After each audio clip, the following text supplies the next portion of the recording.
Bismillahirrahmanirrahim. Assalamualaikum warahmatullahi wabarakatuh. Alhamdulillahirabbil alamin. Assalatu wassalamu ala asrofil anbiya'i wa mursalin wa ala alihi wa sahbihi rasulillahi jama'in amma ba'du. Setinggi puji, salam syukur, marilah kita bersyukur atas kehadirat Allah SWT, yang mana berkat rahmat dan karunia-Nya kita sampai saat ini masih diberikan kesehatan, sehingga kita masih dapat melaksanakan kegiatan kita sehari-hari walaupun masih dalam masa pandemi COVID-19 ini. Salawat besar salam tak lupa kita hadiahkan buat junjungan alam, yakni Nabi besar Muhammad SAW, dengan melafazkan Allahumma sholli ala sayyidina Muhammad wa ala ali sayyidina Muhammad. Sebelum kita lanjutkan, izinkanlah saya memperkenalkan diri. Nama saya Agus Firmansyah, nomor induk mahasiswa 12 14 03 14 15 8 dari kelas 1F, jurusan Ilmu Komunikasi, Fakultas Dakwah dan Komunikasi, Uinsuska Riau. Untuk mempersingkat waktu, akan saya beri judul pidato saya pada saat ini, yaitu pentingnya mengimplementasikan nilai-nilai ketuhanan Yang Maha Esa dalam kehidupan sehari-hari. Seperti yang kita ketahui, Indonesia adalah negara yang terdiri dari berbagai macam suku, agama, ras, dan etnis, serta keanekaragaman lainnya. Terdiri dari beberapa pulau, baik dari pulau yang kecil maupun pulau yang besar. Oleh karena itu, kita memerlukan sebuah ideologi, yaitu Pancasila. Pancasila secara sosiologis adalah Pancasila yang mampu mengikat seluruh keanekaragaman itu, baik agama, suku, bangsa, ras, dan etnis, serta keanekaragaman lainnya.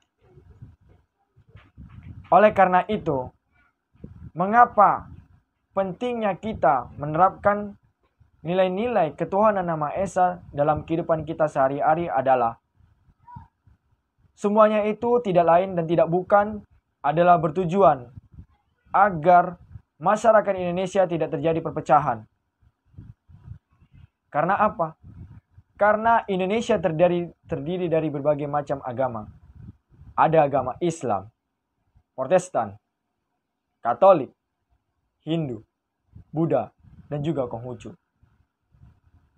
Antara satu agama dengan agama yang lainnya saling bertoleransi.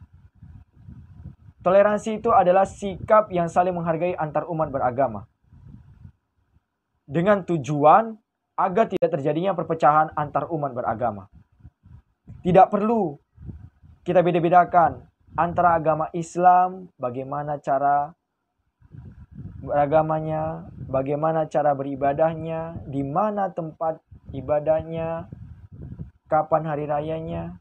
Antara agama Kristen, bagaimana cara beribadahnya, di mana tempat beribadahnya, dan kapan hari rayanya.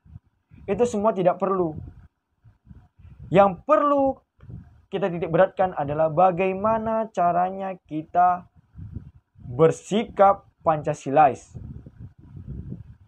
bersikap toleransi dalam antar umat beragama.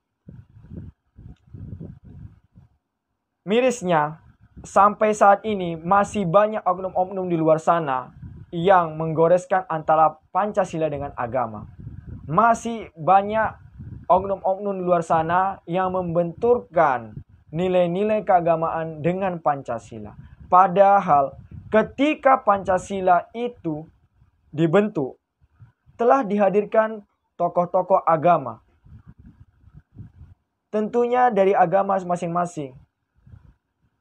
Dulunya, ketuhanan Yang Maha Esa itu bukan ketuhanan Yang Maha Esa, tapi yang berbunyi ketuhanan dengan menjalankan syariat-syariat Islam.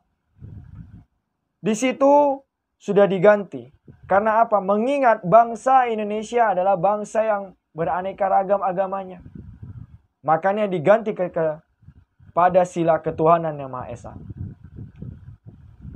Di dalam Konstitusi Indonesia, yaitu Undang-Undang Dasar 1945, juga sudah diatur pada pasal 28E ayat 1 dan pasal 29 ayat 1.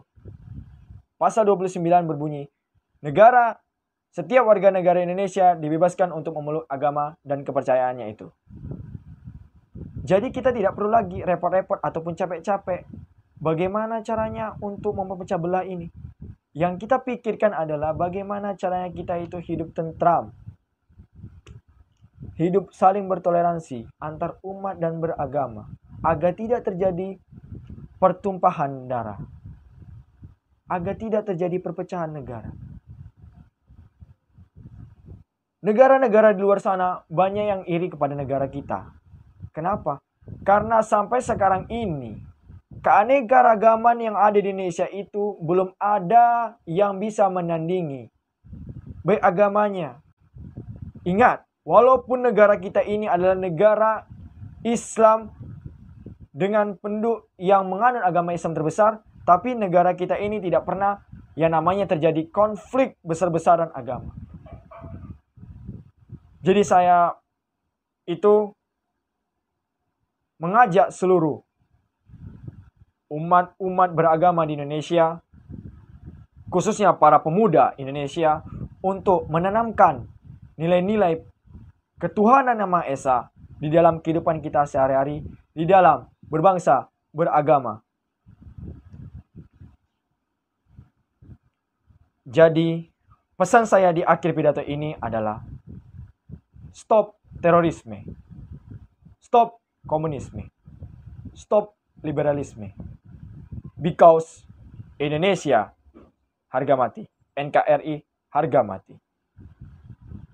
Sekian dari saya, ingat, tetap percaya kepada agama kita dan saling toleransi antar umat beragama. Wassalamualaikum warahmatullahi wabarakatuh. Merdeka!